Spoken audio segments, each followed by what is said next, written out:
much higher resolution.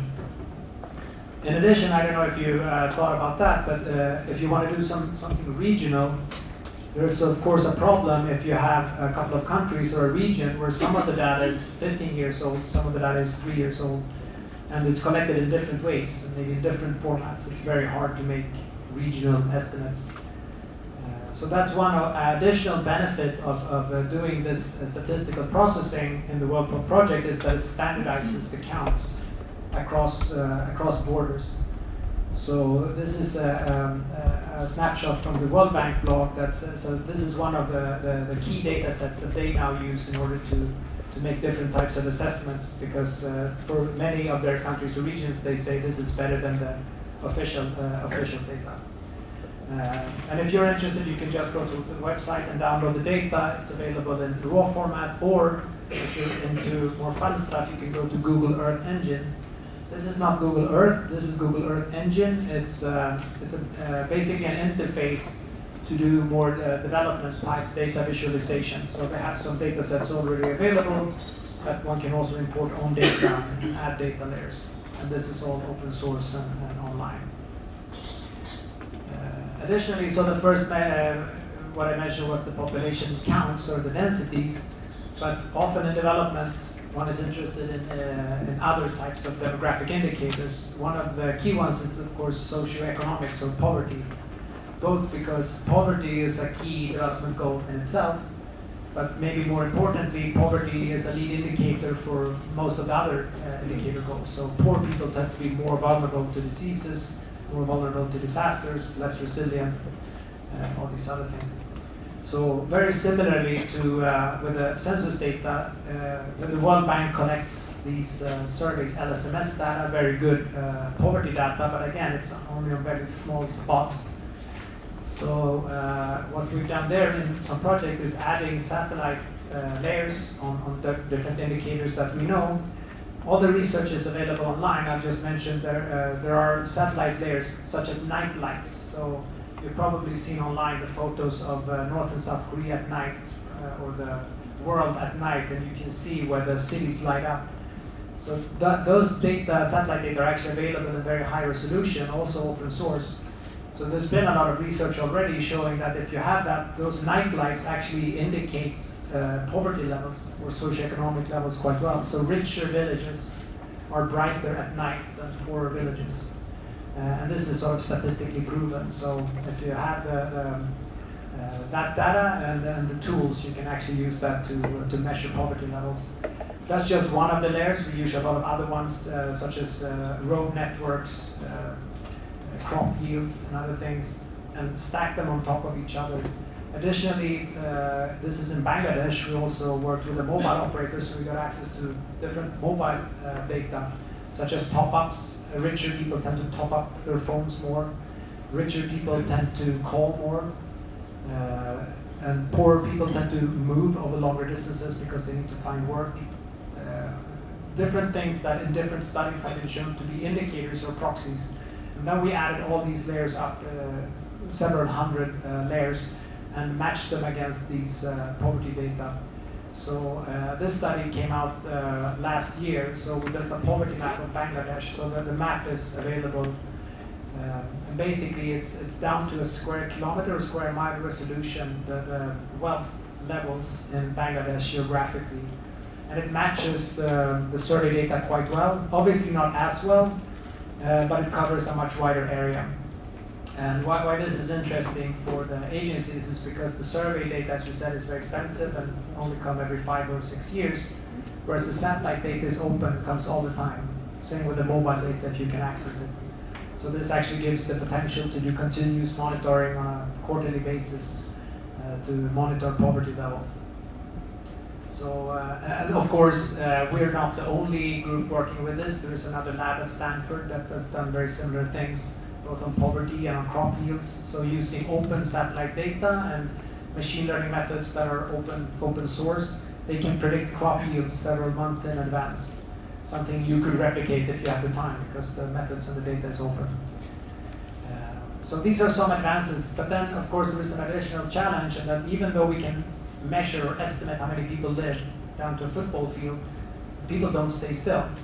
not even you guys, even though you're forced to be here right now, you move back and forth, you commute on a daily basis, you commute on a weekly basis, and then it's the Holy Week, and then you might go somewhere totally different. So people move over different scales and over different time frames. And of course, this has implications for population estimates, health and development metrics, catchment areas for health facilities, infectious disease, and disaster relief. Not to mention Manila traffic, urban planning, and other types of sort of urban development metrics. So one solution to this is mobile data, because mobile penetration is growing very rapidly, especially in Asia. And so the proportion of people who have access to mobile phones is approaching 100%. In some countries, actually the proportion is over 100%, but that's because people have iPads and phones, and so the data comes up. So the interesting thing about mobile data, so usually when we talk about mobiles, you all probably have a mobile phone, you use Google Maps, so you understand what I'm talking about, everybody understands the whole navigation bit.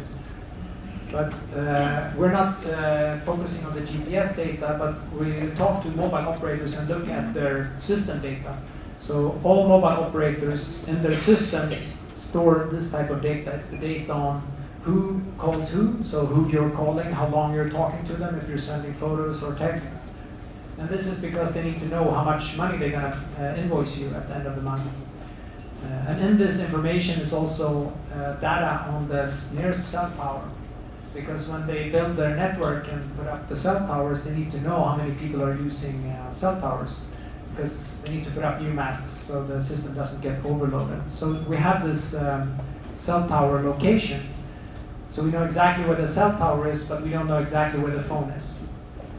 If I look in your phone right now, the GPS location would place you in this room very precisely, whereas the CDR would just place you in Makati or Greenbelt or where the nearest cell tower is. So it's lower resolution. But if we have this information over time, which Globe and Smart or whatever you have, if they look at your phone, they can see your movement patterns, daily, weekly, and also seasonally. And that's quite interesting, not because we want to know exactly where you are, but if we aggregate and look at this on all the data, then of course we can see how populations move, which is of interest then for different development applications. So one is infectious disease. So parts of our team did a study already 10 years ago. So this was in Tanzania. They were modeling malaria for Gates Foundation. And in Tanzania, there was very little information on how people were moving. So what they had to go with was they went to the bus company and asked for the timetables. And they were going to try to use that to see how people were moving. But then they talked to the phone company and asked to get the mobile data and said, maybe we can use this to model malaria. They got the data. This is way before Snowden, so privacy and that kind of stuff. I didn't think so much about that. Flew with the data to Southampton University, ran the analysis. So they figured out, they got commuting patterns for people, and then they put the malaria data on top, and it turned out that the mobility data predicted the malaria data very precisely. So they ran another study in Kenya together with Harvard School of Public Health that got much more, the Kenya-Harvard study is much more famous, but that's probably because it's Harvard, and Harvard has more PR people, so they got much more recognition. So they replicated the study, and same thing there. They found that the mobile data predicted the movement of malaria quite well. And now some of you probably say, or actually know that, well, malaria is actually not really infectious disease. It's mostly the mosquitoes that carry the malaria. But then it's been shown that the mosquitoes stalk people. So if you know how people move, you know how the mosquitoes move as well. So we can't track the mosquitoes, they don't have phones yet, but we can track the people and then we can estimate. This is all estimates. But so this was actually, again, the title of the talk was New Trends. This is actually not a trend, this is 10 years ago, so it's really like old school. But I'll get back to that again because this is kind of big data and innovation and it's still not in production, and I'll mention a little bit why that may be not the case yet. But moving on to another application, so about the same time, so this is the Swedish component of the team where I'm a part. We had the Haiti earthquake. So one of my colleagues, who's a medical doctor, he deployed to Haiti as part of the disaster relief effort. So this is actually a photo from, that's Digicel, the mobile operator's headquarters the day after the earthquake. So our point of contact was going into work, so that's how it looked. So the same chaos or the same problem is apparent in disaster relief. You have the food, you have the medicine, but then the question is, where are the people? So how are we going to help them if we don't know where they are? And the data or information in the disaster relief setting is very, very poor. Basically, it boils down to morning meetings saying, okay, where are the people? I think they're up north. How? Why? I got a text message, a lot of people came in to the camp. How many? I don't know, 10 buses. Okay, let's say it's 500 people. What do they need? I don't know, somebody said they were hungry. Let's send food. Very, very low, like immediate information is extremely poor. Then of course they start to structure it, do surveys, but it's an extremely data poor environment. So Linus, my colleague, had a similar idea as the malaria team. He contacted Digicel and said, well, if we get your data, maybe we can track where the people are. The CEO at the time, who's still working there, extremely smart guy and a very nice guy, he said, of course, also let's not talk to the lawyers. I'll sign this contract and just do it because otherwise it's going to take too long time. So got the data, took it to Sweden, analyzed, and were able to then build models like the one over where people were actually moving in the weeks and months after the earthquake. Because actually that's the big problem, the reconstruction, where people are living in camps. And the model up to the right is actually an image of the cholera outbreak that happened in October. I don't know if maybe you're not familiar, but Haiti didn't have cholera. But some of the relief workers actually brought cholera into Haiti and started a huge cholera epidemic, which spread, very unfortunately. Actually, but from a research perspective, unfortunately, it's a very nice case because it's a perfect epidemic. They didn't have cholera, it came in and it exploded. So it's a very clear modeling case. And anyways, then these estimates were provided within 2-3 days after the outbreak. And again, you can imagine in a chaotic setting, you hear there's an outbreak in a city up north, your immediate response is to send all the medicine and all the efforts to that city. But as actually our analytics showed, a lot of the people, that's the red bubbles, they actually left, because who wants to stay in a place where you have a cholera outbreak? So they actually moved. Unfortunately, they brought the cholera with them because it's an infectious disease, so it's endemic in Haiti. But again, Haiti was sort of the proving ground for the disaster relief effort, so that's also when we got the discussions with the agencies and started the non-profit organization because of the requests to do this kind of work. So kept on working with that up until 2015. We had the major earthquake in Nepal, in the Gorkha district. And unfortunately, going back to the point, so this is 5 years after we did the Haiti modeling case, we didn't have a system in place. This system wasn't operational in Nepal. That's the bad news. The good news is we were actually in Kathmandu 5 days before the earthquake at a workshop on disaster response with the operators and the government, presenting the Haiti case and discussing whether we should set up a system like that in Nepal because it's a high-risk area for earthquakes. So the good news is that when the earthquake happened, we had already been at a 2-day workshop, presented in detail, answered all the questions, and we knew precisely which people to call, and they already had heard the presentation, so we didn't need to explain to them the kind of setup. So after the earthquake, unlike in Haiti where it took a few weeks, in Nepal we were actually able to set up the server, deploy the sort of analytical system. The mobile operator, Ensel, deployed all the data. We cleaned and analyzed it and put out the first analysis within 14 days. And 14 days sounds a lot in disaster relief, of course, because it's 2 weeks after the actual quake. In IT terms and sort of analytics terms, it's actually really good. People often think we mean 14 weeks. I don't know if any of you have worked with the IT systems. It usually takes quite a long time. So we didn't manage to put out the insights for the immediate response, but for the relief efforts and the reconstruction, we're able to feed straight into the relief pipeline, sort of the decision support. So in the Nepal case, we actually worked very closely with 2 UN agencies, sort of key UN agencies in the coordination. So the Nepal case is actually still the only case where this type of mobile analytics have been operationally used by UN agencies sort of continuously in the response. So it's something that we're sad about the earthquake, but we're happy that we could help. There's also been, and we're still working in Haiti, they also had a hurricane, a smaller one, so small it didn't make international news, we probably didn't even hear about it, but then we're also working with these types of analytics, and then the types of analytics, in that case, it wasn't a major hurricane, but basically information such as where the mobile network was working and where it wasn't working, and just where people left, if people were moving around. And this is typically the type of information that relief agencies and government agencies really want in a disaster response situation. So then the question is a little bit, okay, this is now maybe not even a trend, this is a few years old. We have the Haiti case, we have the Nepal case, why is this not in production? Why is this not used every storm that hits Philippines, right? I mean, it's not that hard. So the challenge, and this is a generic challenge when we talk about technology development and humanitarian, is that the problem isn't the technology. Technologically, anything pretty much you think can be done, and probably has been done in a lab or in a test situation. So the challenge why this isn't in production and won't be used in the next typhoon is more related to regulation and governance.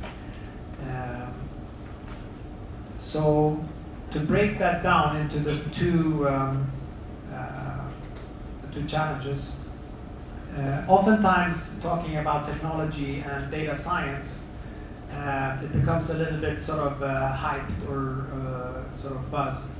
And looking back from the Haiti earthquake and forward, after Haiti, our team went around presenting big data and the potential and sort of sold what it could do. But then a few years ago, it became super trendy, everything with AI, blockchain, big data, analytics, drones.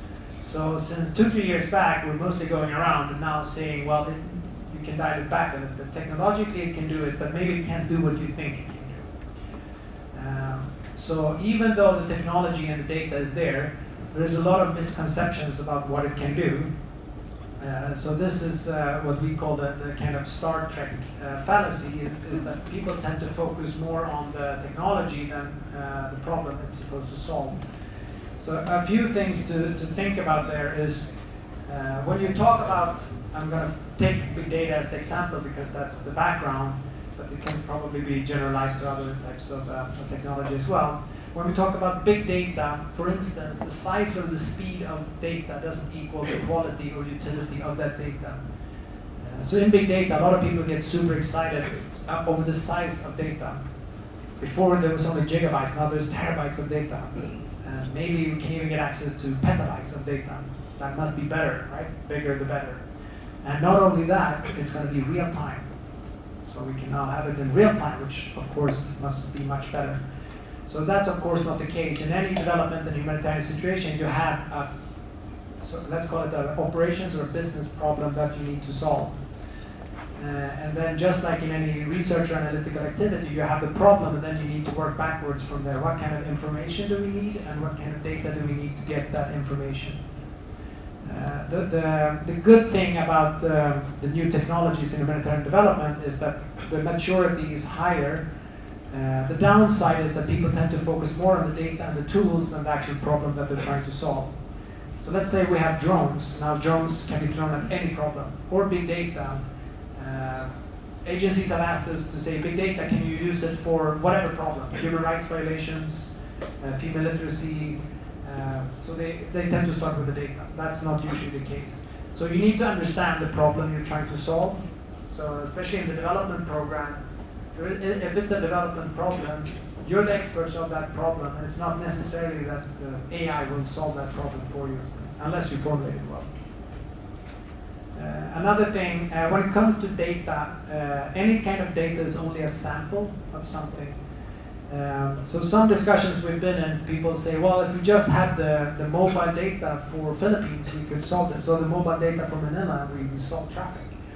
Then of course, there is no mobile data for Manila, there is globe data and smart data, and that's the data on the customers of that respective company. And that's not all the people, that's just a sample of those people. So you typically need other types of data to validate whatever it is that you're looking at. Another interesting thing, for instance, with mobile data is that the underlying characteristics tend to change. So what we noticed in Haiti is that we looked at the mobile phones. So we have the phones, but we don't know the numbers. We anonymize it, but we see it's the same phone. So we analyze it, and then a year later we run the same model on the same phones, and then we can compare. And the models look great. Until Digicel, the operator, told us, well, but you know, people change phones, right? And we recycle the numbers. So you analyze the same phone numbers, but it's not the same people. So if you just look at the data, the models look great, but if it's not the same people using the phones, it means something totally different. So it's actually pretty useless. An additional thing is representativeness. So again, as I said, if we analyze mobile phones, you all understand because you have a mobile phone. So if we analyze the phone, we analyze you. The thing is, in most countries in Asia, most people have access to phones, but most people don't have their own phones. So this is a few years old now, but it was a survey done in a few countries asking people, what phone do you use? And you can see that in Indonesia, it's 62% have their own phone, but the rest use someone else's phone. In India, at the time, it was only 1/3 that had their own unique phone, the personal phone. The rest used their friend's phone, wife's phone, husband's phone, household phone, village phone, or something else. So then even if we have really good data of how these mobile phones move and how they behave, we don't really know if that phone is 9 people, a family with 6 children or 7 children, or if it's 5 rickshaw drivers that are sharing the phone, or if it's a whole village that's moving around. So of course, if you analyze it, assuming it's the individual people, and it's not, you get really big mistakes out of the big data. So this is something that we worked a lot on in Nepal. So in Nepal, we had almost real-time access to the mobile data after the earthquake. So we analyzed it and we got the maps. Why it took 40 days to give out the analysis was that we did a lot of validation trying to figure out if we have 100,000 phones moving, is that 100,000 people or 500,000 people? It could be whichever. Is this mostly males or is it families? What about the old people? Because children and old people are typically the ones that need the most help. And that's not available in the mobile data. The mobile data was only an indication where we could call and ask for the UN data to try to validate it. So again, in order to make sense of any type of big data, you're going to have to need small data too. And then again, I mean, the potential for this type of application in a country like Philippines is huge. And I just came from the other program, which was a data science program, and we were talking, Globe and Smart are pretty advanced. They're doing very advanced commercial analytics. They have the data, they definitely have the capacity, could easily do all of these applications for the Philippines. Or you could, if you got access to the data. But then we also need to disentangle what we mean by access to data. And this is why, one of the explanations why, in spite of the fact we have all these cases, that this is not happening all the time everywhere. Because when you say access to data, it's quite straightforward. You go to the mobile company, you get the data, and you analyze it. It's not that hard. But then you have to think about the degrees when we talk about access to data. Who is accessing the data? Is it the people within the company or the conglomerate? Because that's one type of group, right? Or is it just one supplier, one company that has very sort of confidential? This image is pretty bad, but I'll show you some more. But again, is it like within the corporate group? Is it one supplier that has a very strict contract? Is it a community? Is it like a number of government agencies or a group of agencies? Or is the data fully open so anybody can ask and get it? Because if you're the mobile operator, those are very different scenarios. Legally, regulatory, technically, just from an administrative standpoint. But then just to disentangle the words access and data. So are we talking about downloading the data? So AIM just started a data science lab. Maybe you can ask the operator, you download the data here, so that it's here. Or is it remote access, so it's still with the telco, and you sort of just sort of connect to their server, but it's still there? Or do you have to go, site access, you have to go to the telco and sit in their offices and analyze their data there? Or do they have some kind of API or interface, meaning that you sit here, you connect to their server, and then you analyze, you don't see the actual data, but you see some kind of dashboard or program, so you can run analysis, but you can't really see the data. Or it's the same interface, but you actually have to go there and sit there and analyze it. Or are we talking about one-off project? Or is this like ongoing access all the time? And all of these are hugely different technically, legally, if you want to write a contract about it. It's very different. Additionally, on the data side, if we think about mobile data, are we talking about all the data on all the subscribers, or is it just a sample? Is it just people in Siargao? Is it a random sample? Is it people at a certain time point? Is it all the data about each subscriber, or is it scrubbed? So we just want one data point, which is the location, and nothing else.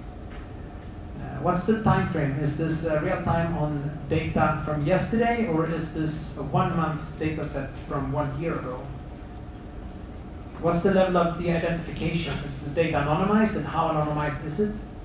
And level of disaggregation, are we analyzing each individual customer, or are we looking at the cell tower in Makati or Boracay to see activity around that tower?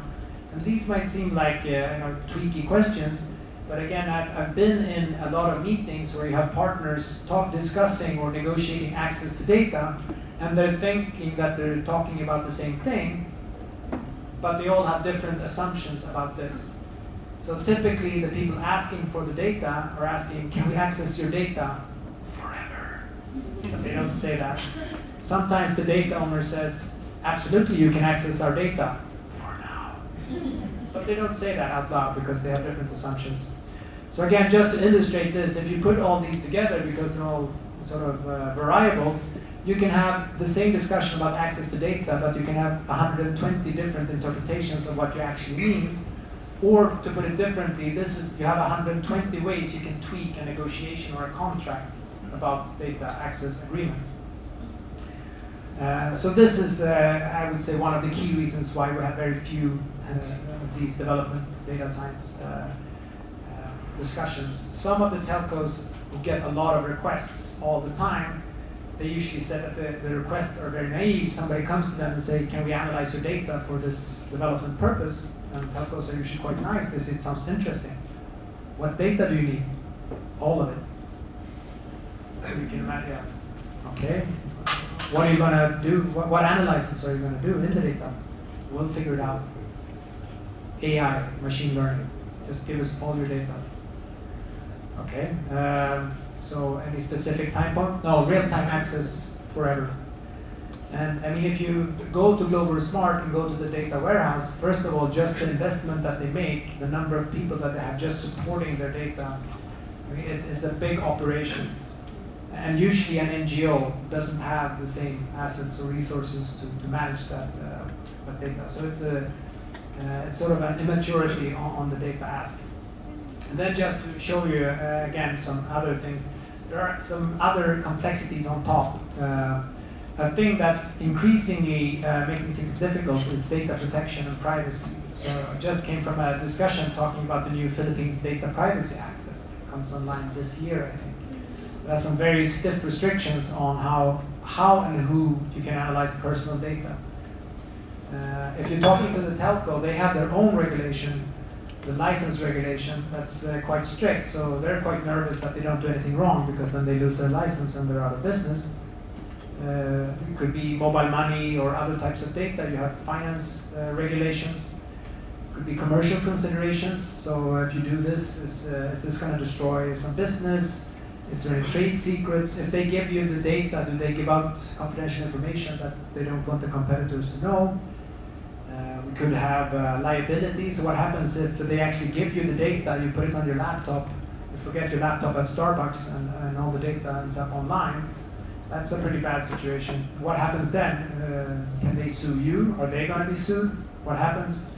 And all this data, of course, is very interesting also for, as we know from Snowden, this is typically the type of data that NSA would be very interested in, similar types of agencies.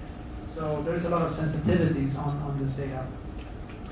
And then just finally, jurisdictional issues. Your focus might be mainly here in the Philippines, but international NGOs, regional problems.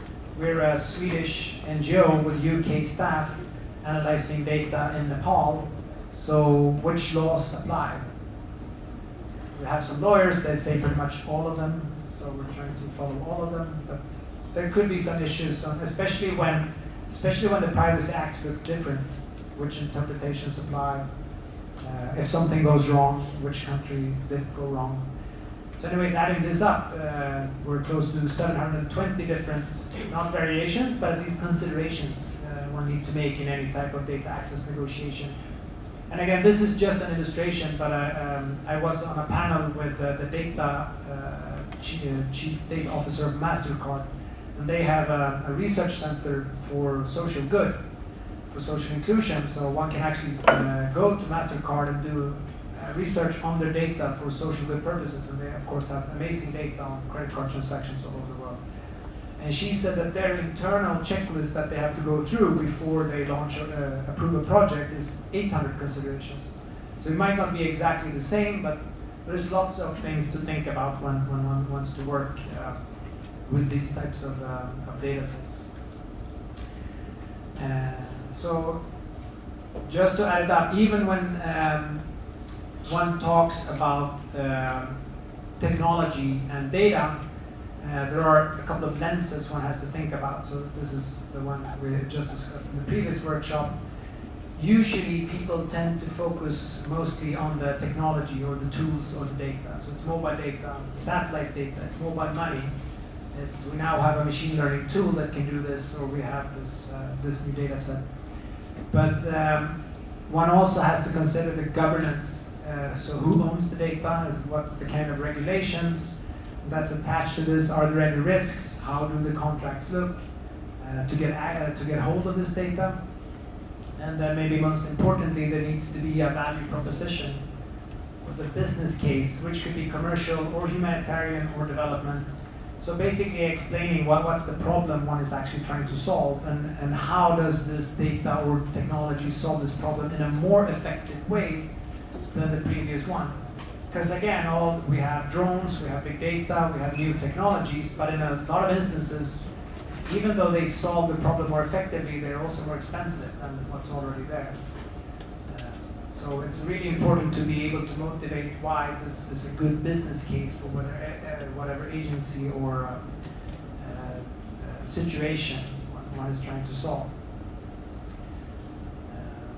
So I thought I'd stop with the initial briefing there and move over to the discussion.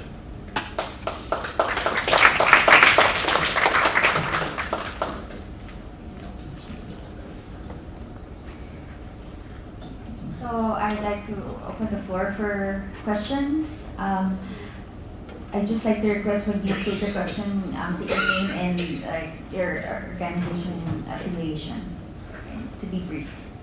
Hi, good afternoon, Professor. I'm Kay. I'm currently a student here. I just want to share that here in the Philippines, there's actually an information management technical working group under the National Disaster Risk Reduction and Management Council. So we have a lot of organizations. OCHA is very active in that technical working group with other UN agencies, plus all the government agencies. So their main challenge actually is looking into the interoperability of the data. So they have different data sets. So they're working on the governance aspect that you presented. And then, of course, there are challenges in terms of the new law. But my question actually is, in your last slide, you presented the legal implications. So we know that big data has the potential to solve many of the problems, but at the same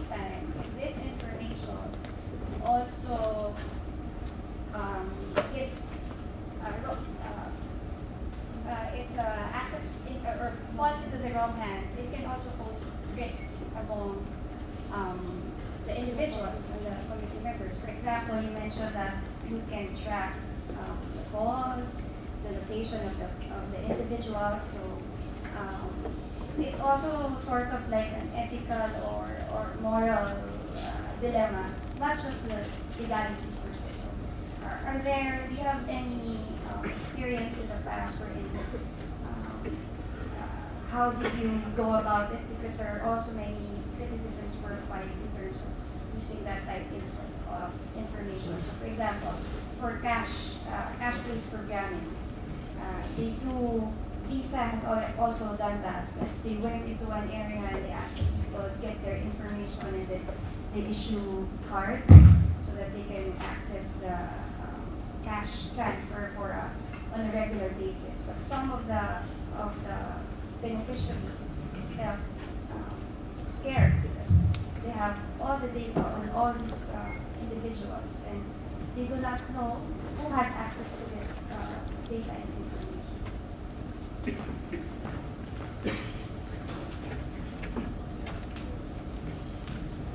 So there are so information once it's out can be used for any purpose. There is one famous example from I think Sudan where they used so the Harvard Humanitarian Initiative was part of a satellite sentinel project. So you had in Sudan you had a militia that went around and burnt down villages, and massacred the people, and moved around. So to help the aid agencies and the humanitarian agencies, they had satellite images to identify the villages that were burnt down so that the agencies could go and help them. And then later they found out, since they posted this openly, they actually found out that the militia was using these to map which villages they would go and burn down, which is kind of not really how it was intended to be used. So when we've done this, we've done a lot of, so we work a lot with aggregating up, so it's not supposed to be possible. The things we put out are usually like commuting statistics, so we just want to put out population movements. So we work a lot with the mobile operators to anonymize, aggregate the data, so it's so it's not personal information anymore. And there is a lot of sort of developments in that space, and the data we put out at the end is usually maps of some kind or some kind of statistic that's usually asked for by the UN agencies. So basically it's the information that they're asking for and that they will produce. We're just helping them to produce it better. And then of course that could be used for other purposes, but from a personal level, so it's the same thing with a map. So if you put out a map over the Philippines, that could be used by terrorists. Right? So information is information. It can be used for different purposes. So we take a lot of precautions with the personal information and make sure that's scrubbed and taken out, and work quite closely with that. And then so what we put out is usually very directly feeding into requests that we know that development and humanitarian agencies have. I think maybe one thing that could be interesting, so OCHA launched this project a few years back called HDX, Humanitarian Data Exchange. So that's basically a marketplace for humanitarian information. So people can post, we posted there. So that's a really good one. And they just also launched the Humanitarian Hum Data. It's a center in The Hague in the Netherlands, which is basically a research center for disaster information and open data in disasters. And one of the things with the HGX is that they specifically have trying to develop a format for humanitarian information for interoperability. Also, can we take a photo of me next week and Photoshop me in when I saw a camera somewhere? I want to sleep this weekend and I can come in and we can Photoshop a nice photo. Any other questions? Yes.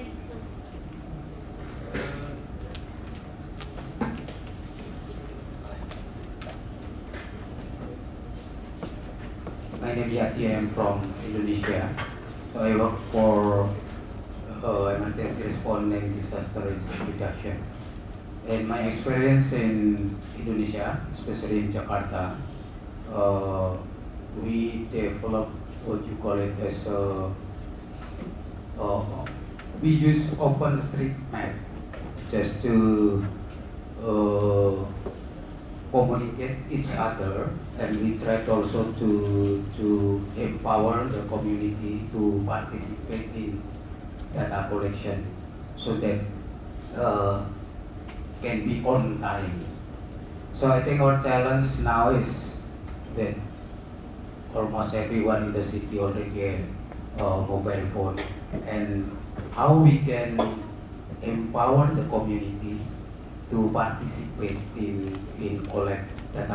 data collection, especially in emergency situation and also in mitigation. We tried also to have like a map that we can share in the community. For example, here there is the event, or there is the like emergency situation, and then we can inform. But our challenge is how to validate the information in data.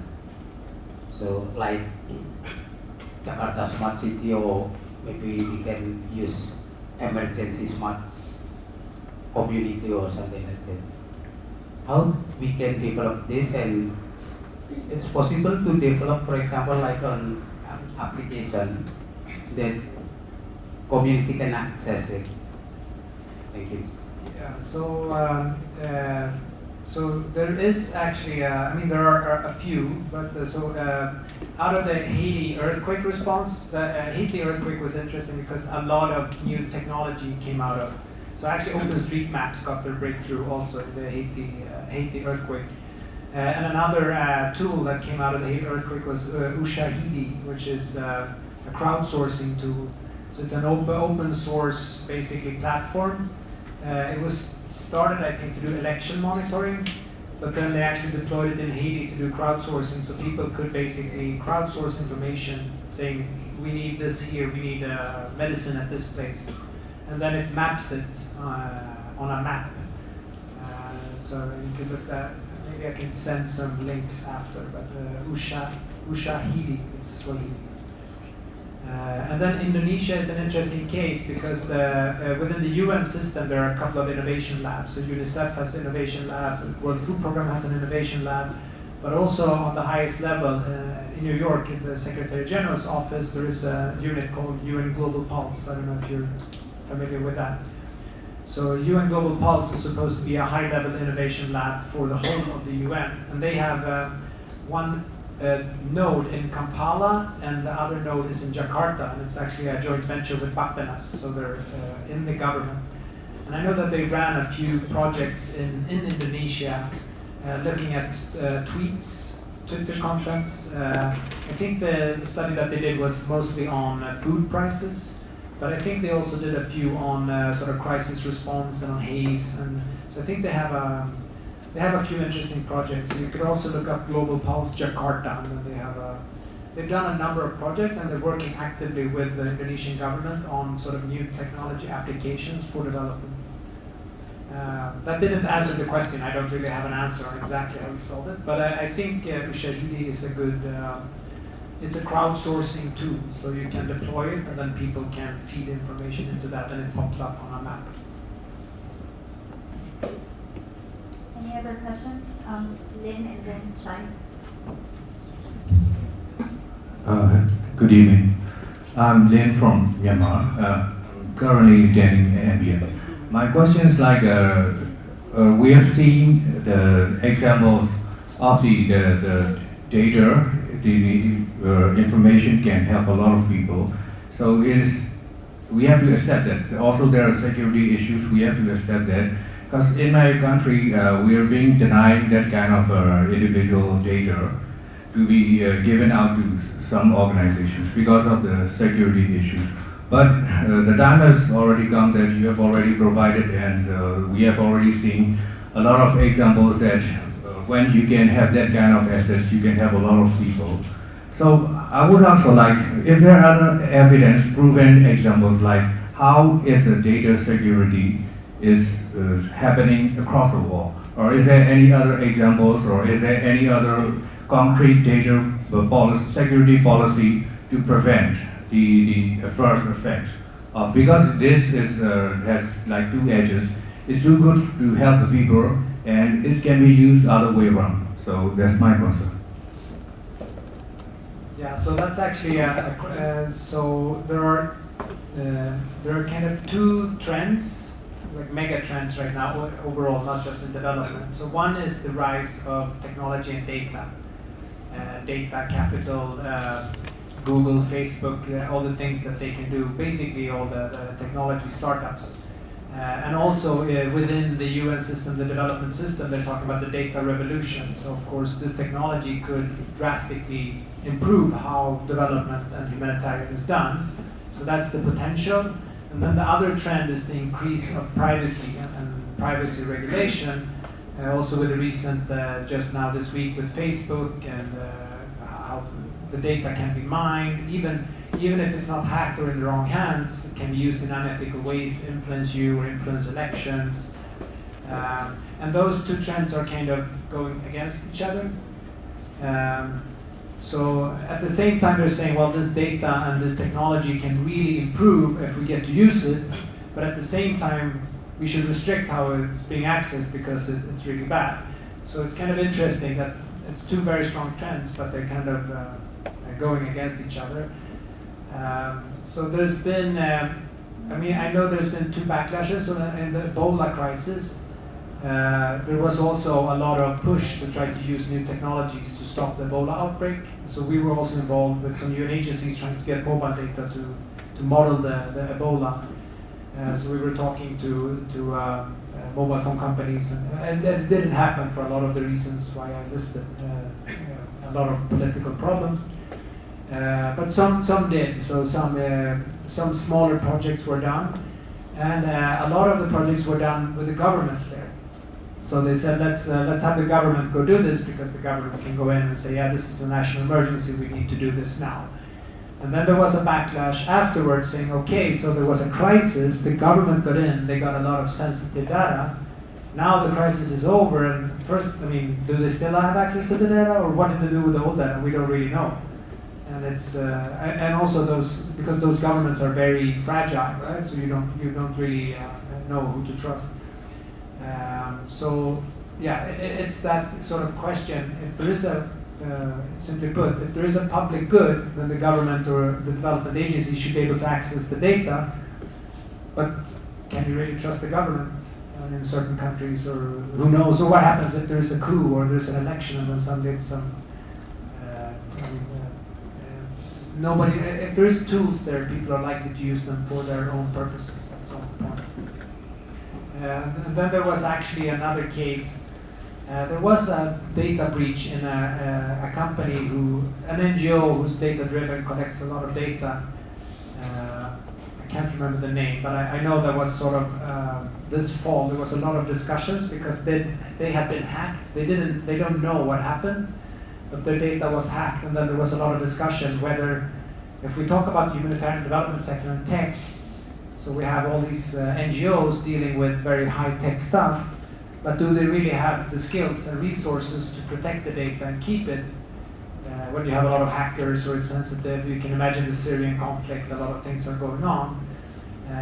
So there's also these discussions on whether one should restrict the... So it's definitely a top of agenda issue, but yeah, it's kind of those two competing trends. And UN agencies talk about both. They're like, yeah, we really want to access the data, it's great, but again, of course, the privacy is really, really bad. So it's a little bit conflicting. Again, I don't know if that answered the question or just made you confused on a higher level. So this is a very interesting discussion. I'm just conscious of the time, so I'd like to invite maybe this is the final round of questions for this session because we have another batch of presenters. But there's another round of Q&A coming up after the presentation. So would you want to hold on because I want to ask a question? And also, okay.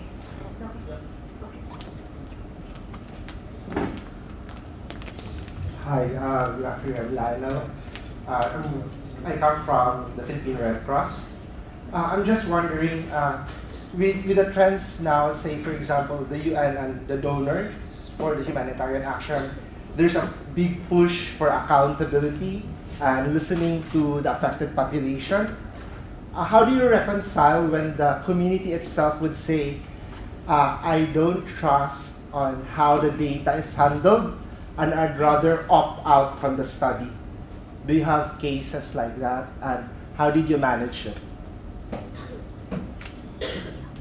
Yeah, so in our case, we did not, because we work directly with, we don't work with sort of the beneficiaries, but we work directly with satellite and the mobile companies, so they already have their data.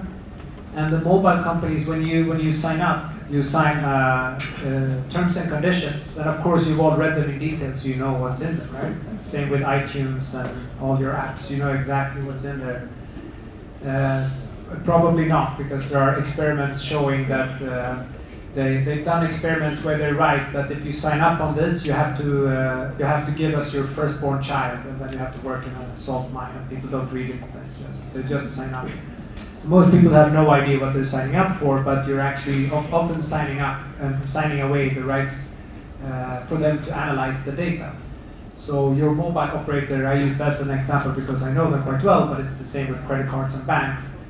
You give them the right to analyze your data for research purposes, for marketing purposes, and usually when we work with operators, we come in under the research label.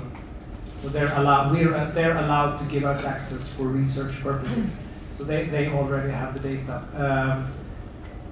But yeah, I mean, it's a generic problem depending on who comes in and asks for the data.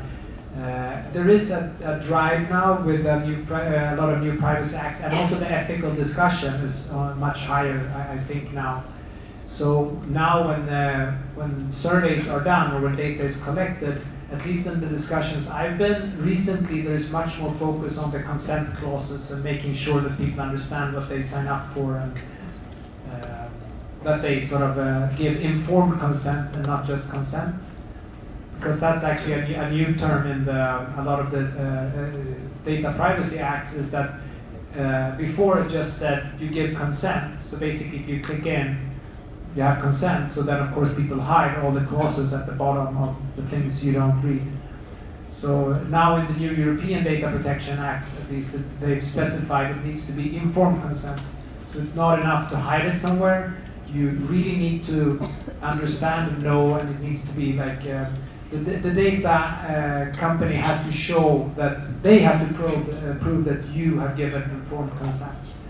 And there is a similar trend, I think, in data collection, development, humanitarian agencies as well, that they really want to be able to prove that, and of course that doesn't solve the problem with people opting out, but hopefully it can help in establishing a bit more trust maybe with the beneficiaries. So thank you very much, Professor Ritter, for the presentation, and to our colleagues who asked questions. We'd like to move on to the second part of this forum, which is another presentation. We actually have alumni from our Masters of Science in Innovation and Business, and for this session, they'd like to present about, they're presenting their project called Di Magsasaka. So this is a project where they hope to transform smallholder farmers to agripreneurs through e-commerce. So I'd like to invite you to come front.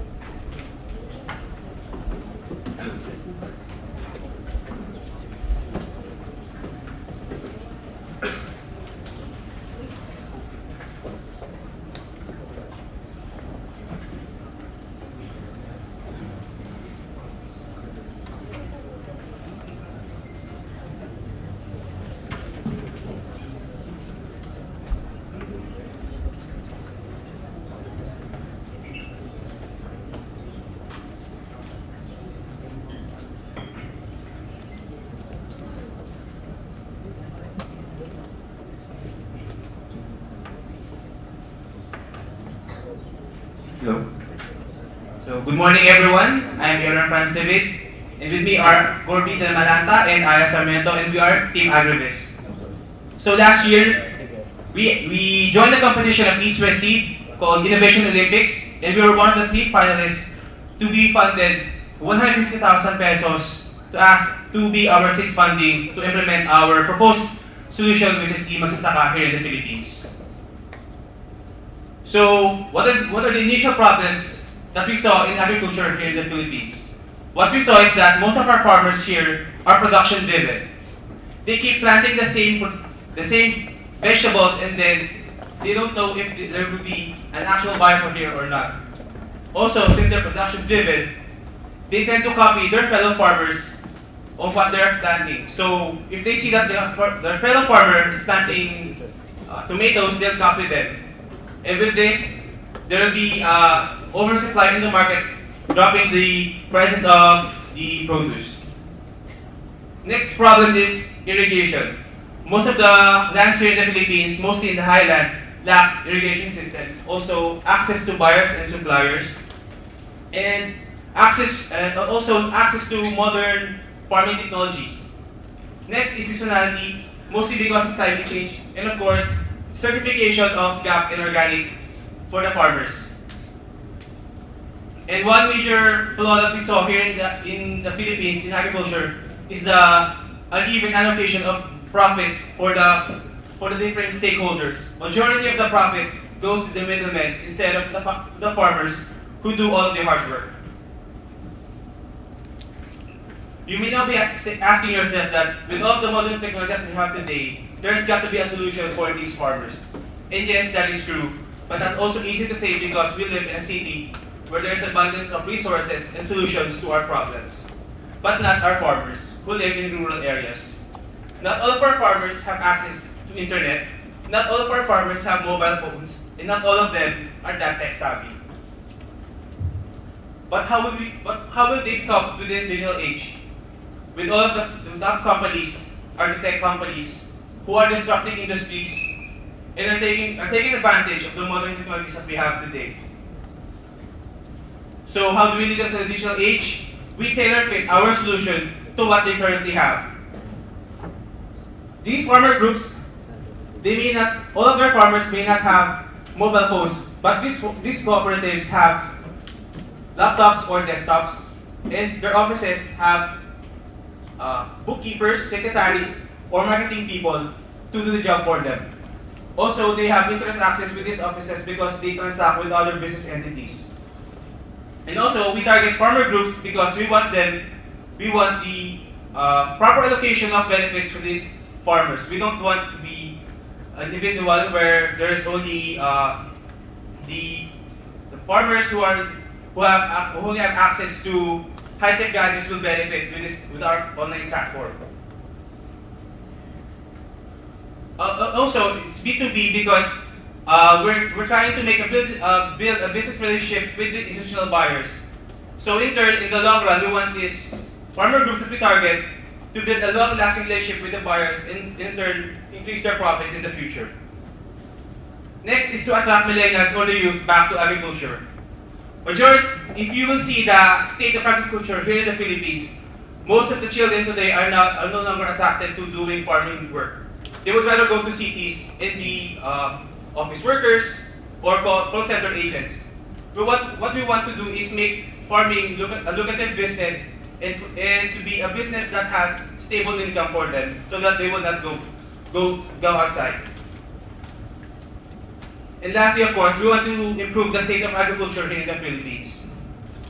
We want to improve the state of agriculture here in the Philippines by tackling the whole value chain of agriculture. We don't just want to target one specific player, but all of them so that they will have a seamless and efficient business. Also, we want the Philippines to keep up with other agricultural countries such as Vietnam and Thailand. What we are doing here is we're not just equipping our farmers with tools and equipment. We're equipping the actual farmers to be modern-day entrepreneurs. So that was what we discovered before the competition.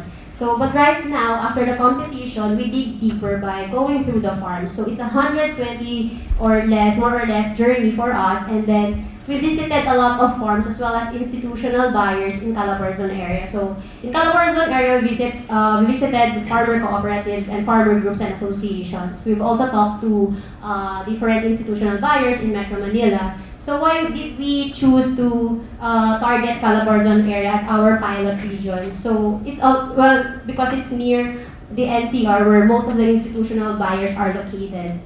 So for our 120-day journey, or you can see some parts of our documentation in our Facebook page. You can also like it as a support and share. So we really learned a lot from our immersion, and just by a short period of time talking with these farmers as well as institutional buyers, we were able to hear both sides.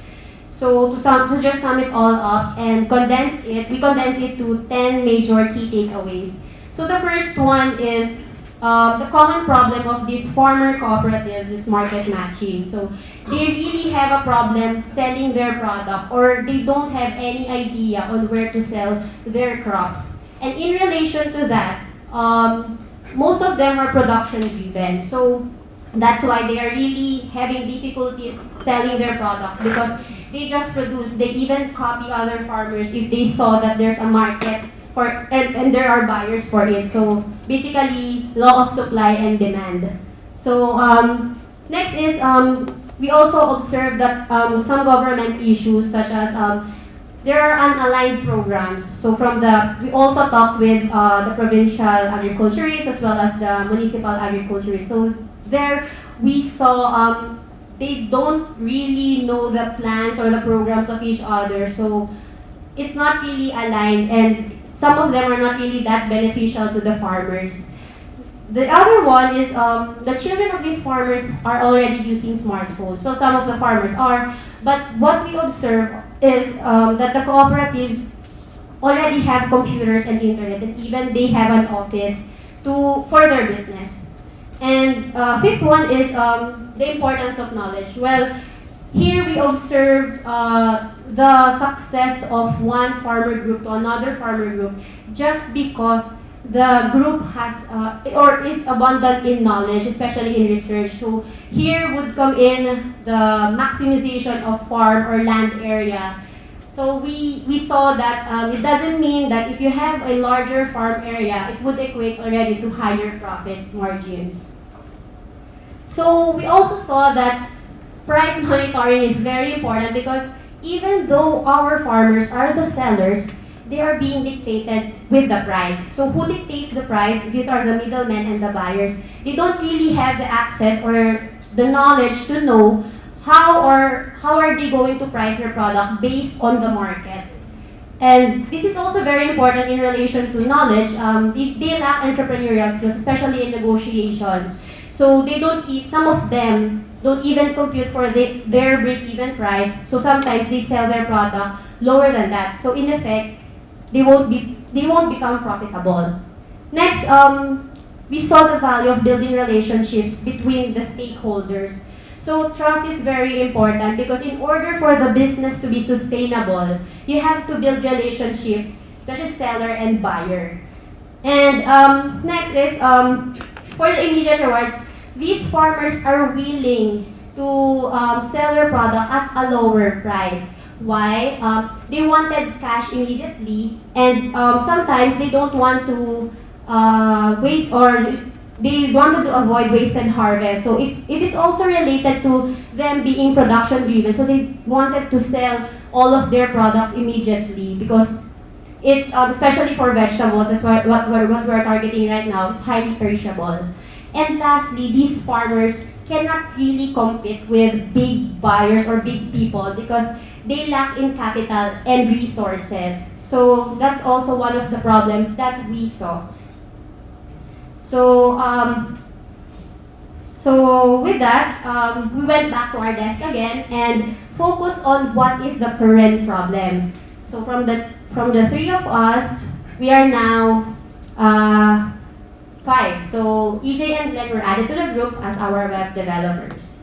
So here's a short video clip of showing our solution that we've come up with to address the problems that we've discovered.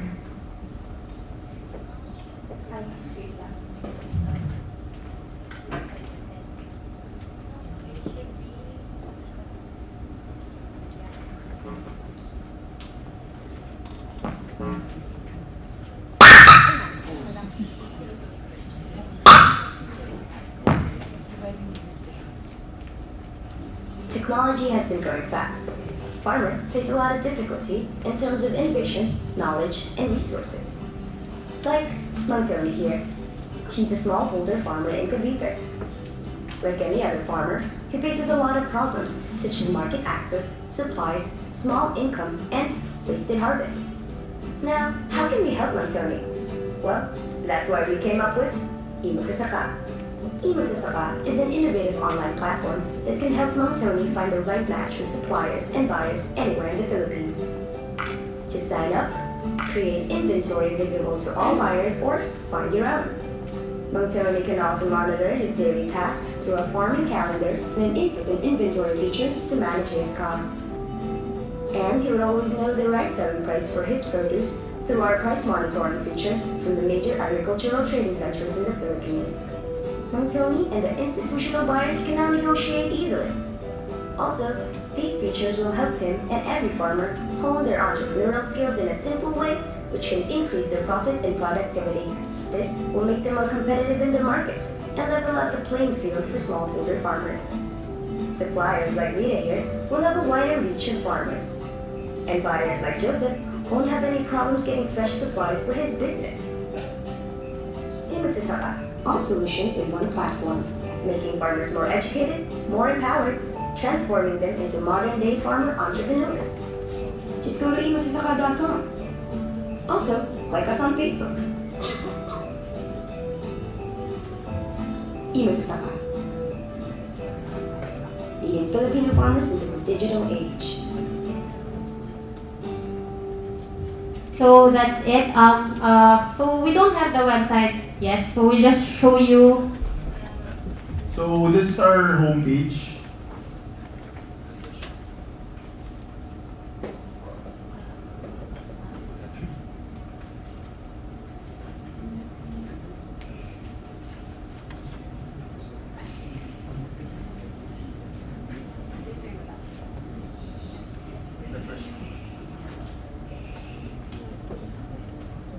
So this is our homepage.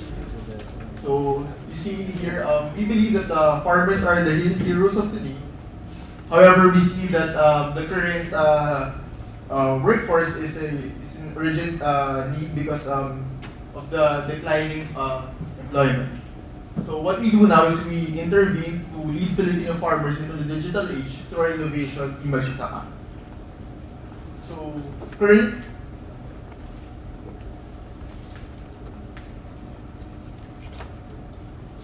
we're still polishing our transactional website, but the process would be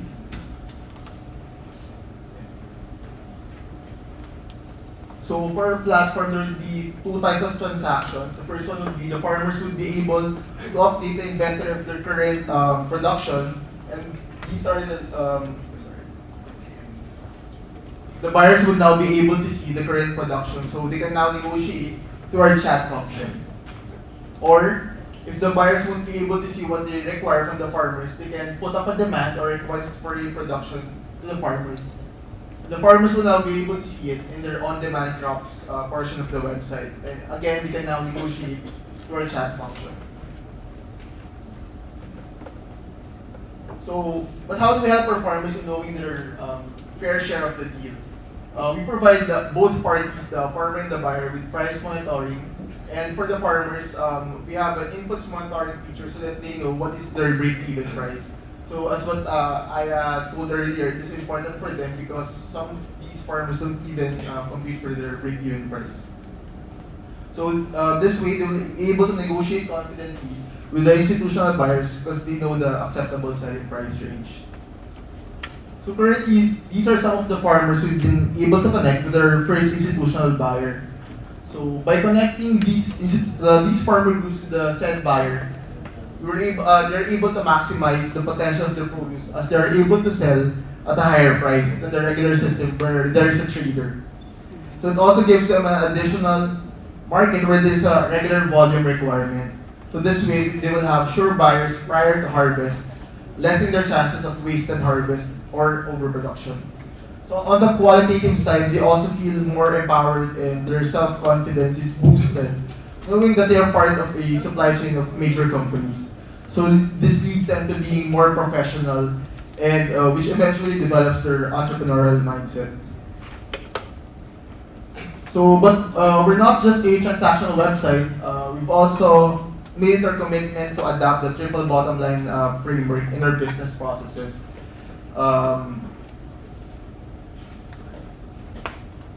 So we promote community building through our platform wherein we encourage farmer groups rather than individuals. So the individual farmers are now held accountable for the quality of the produce sold through the platform.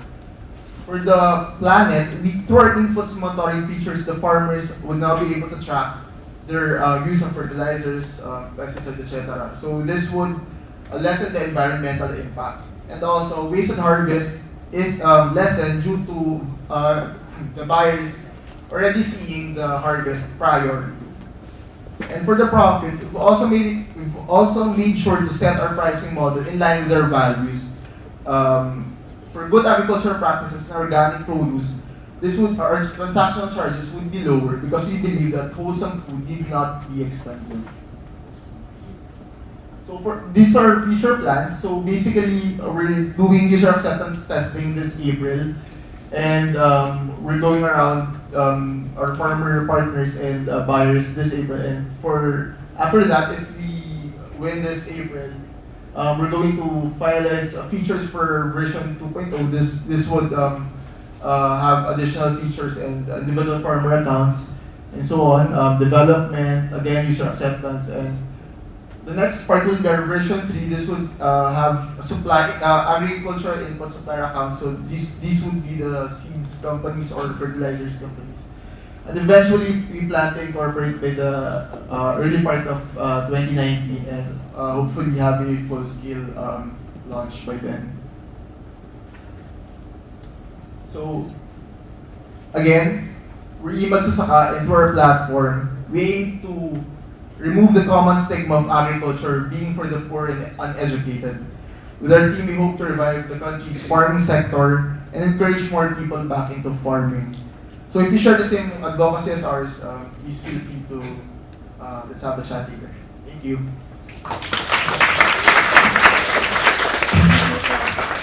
Thank you. I believe some of the people in the audience have some questions. Hello, I'm Mark from MSID 2018. Okay, sige. So I actually have two questions. So first of all, I'm very interested in what you have done today. So my first question is that how can farmers use computers? How well can they use computers? Then I'm assuming that you mentioned that there are offices wherein there are desktops, but what's the ratio per farmer? How many desktops are available, and how available is it?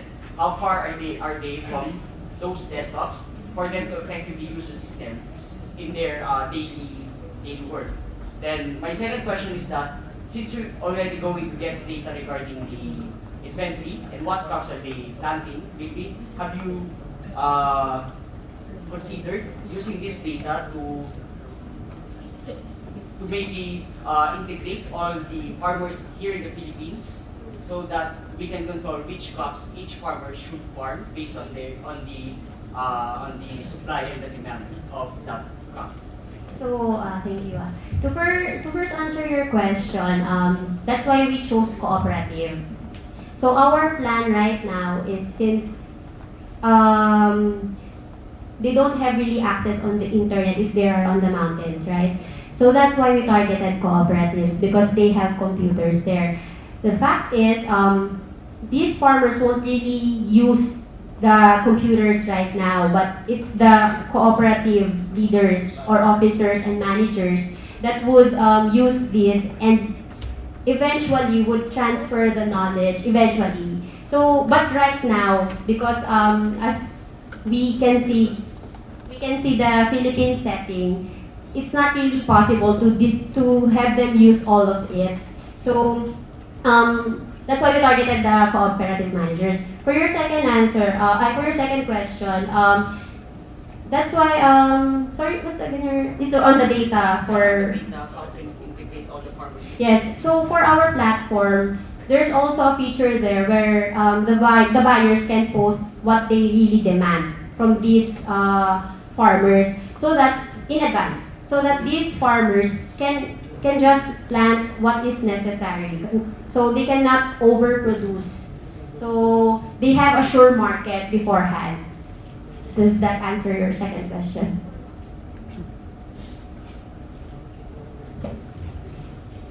Any other questions?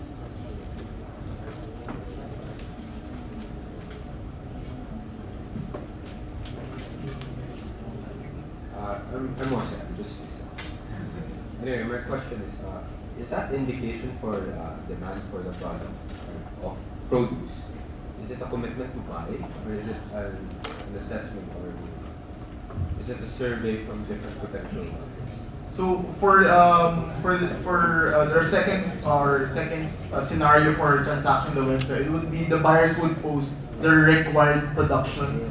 So the farmers would know what's needed, what's the volume, when they needed it, so they can have a transaction. So if the buyers post that requirement, that is good and valid for a like a purchase order if they already have come to terms already. So that's not a survey; it's really a request for production. So what's your funding or revenue model? For revenue model, we're gonna have transaction charges between the farmers and the buyers. So every time buyer would buy through the platform, we're gonna have transaction charges. And like what I've said earlier, just to be in line with our values, we're gonna have lower charges for good agricultural practices and organic produce. And also for the other side, we're gonna have listing fees for the suppliers, because suppliers of agricultural seeds or fertilizers would be able to post their products in the website, similar to what MetroDeal is doing. That's what how we envision it to be. But right now, we haven't incorporated yet the supplier account. It's not just the farmer group account and the buyer account. Just want to add, so in Sweden I've been working with startups, as was mentioned, and a big business model or revenue model there has been to aggregate demand. So you were saying you connect cooperatives and it's a marketplace to suppliers, so it's a pure marketplace. So one model that's worked quite well in Sweden in the energy and financial sectors, we have some startups, is that if you connect a large number of cooperatives, a cooperative is maybe how many, 10, 20? It's been around 300 farmers. For one cooperative? For one cooperative. So if you were to correct 10 cooperatives, you technically have 3,000 farmers in there. So one case I was working with in Sweden, they did that with homeowners and communities. So they connected a lot of communities, and then they did group negotiations, because if you're a supplier of energy or supplies, if you can do one sale to 3,000 people, you're usually willing to give a huge discount. So maybe that's something could be interesting to do some calculations. If you get 10,000 farmers in there, that's actually something you could market to suppliers. They might give huge discounts to the farmers, so the farmers would purchase cheap, and you could take a cut. Well, actually, like with the MetroDeal setup, that's what we're trying to envision. We're gonna farmers will be able to see the agricultural inputs, click on it, have the quantity and which distributor they want, and the system would have a promo code, and that would be forwarded to the distributor for the discount. In addition to that, we're also thinking of in the transaction fee, if the buyers ordered a larger volume, so the transaction fee would be lower. So to encourage them to buy in large quantities.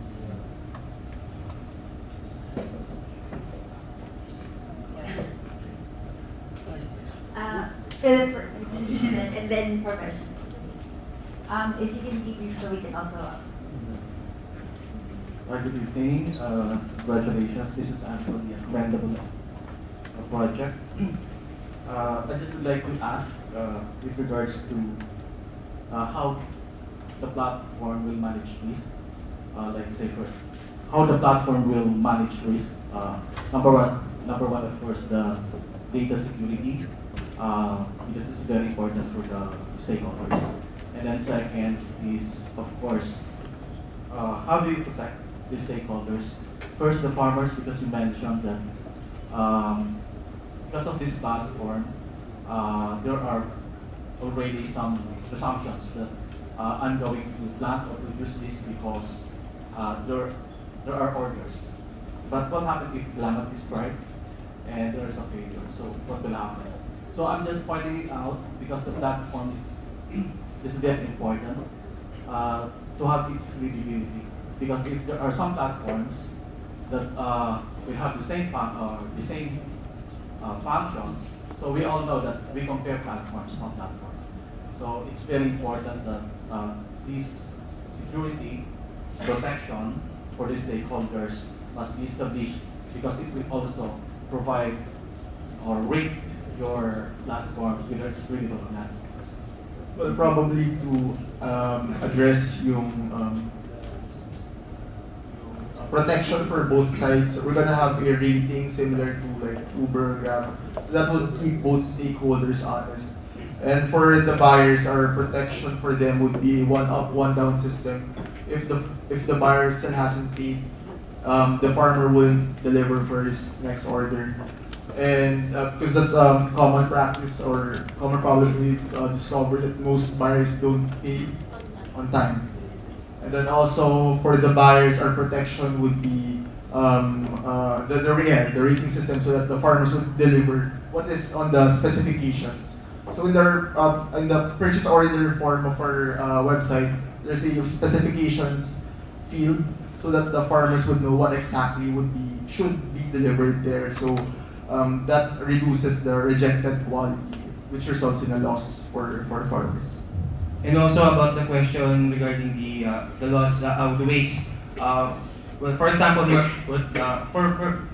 right now we're just targeting Class A produce. So if the farmers are also producing Class B or Class C, or maybe even the rejects of their vegetables, we plan to also connect them with other institutional buyers like food processors, so that they will still have profit with their lower quality produce.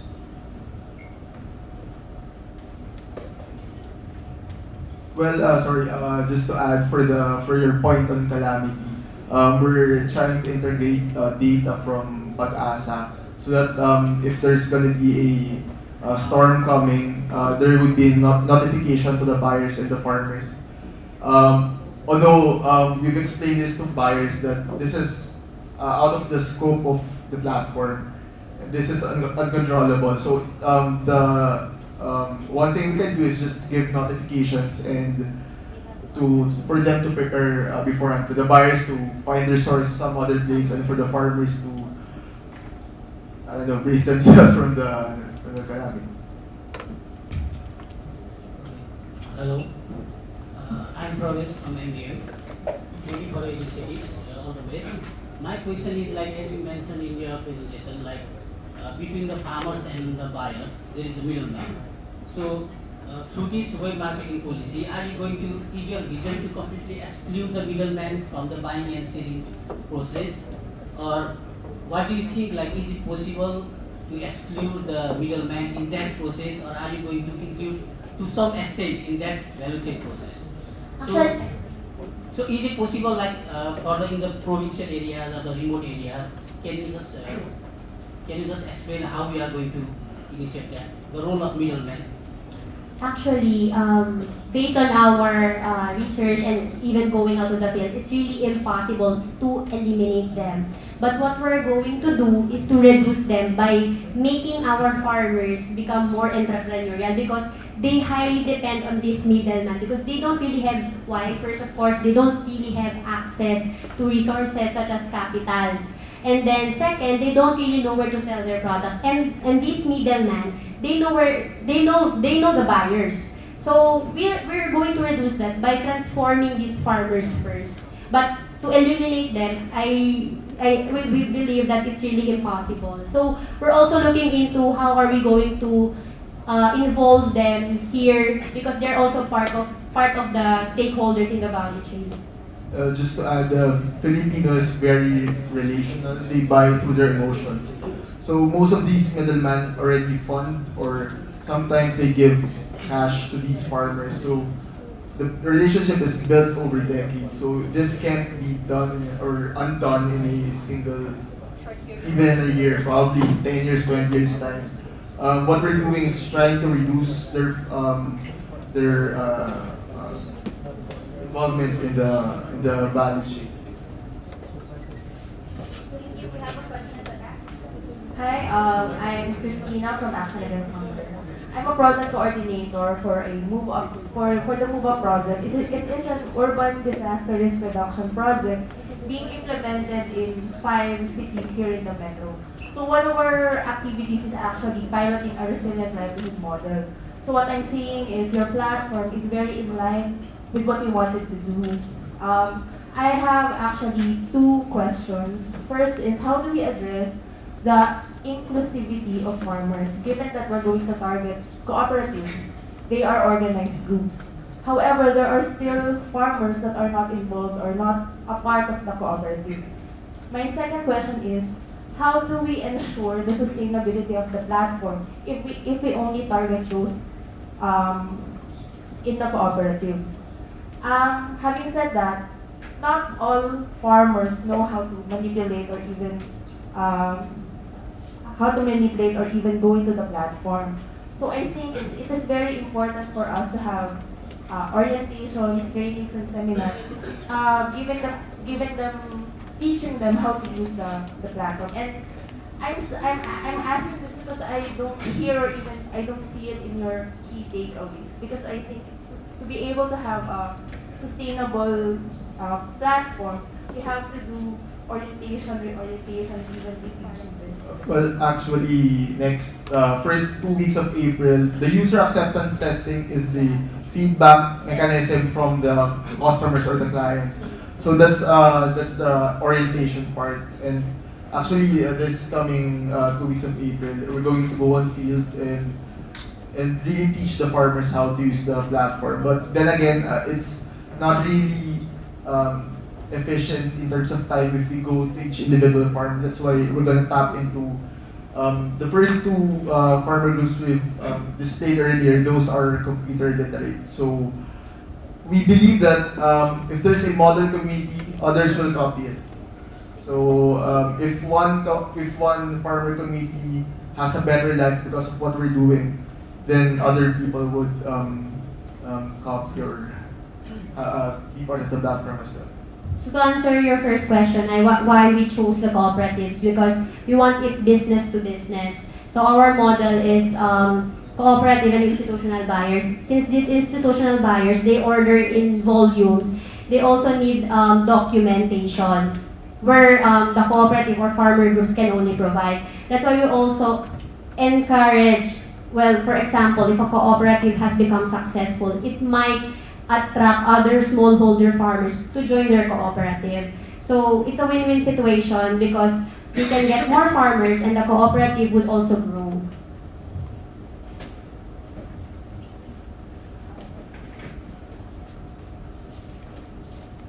Thank you very much for all of your comments and discussions. This was a very interesting topic for all of us.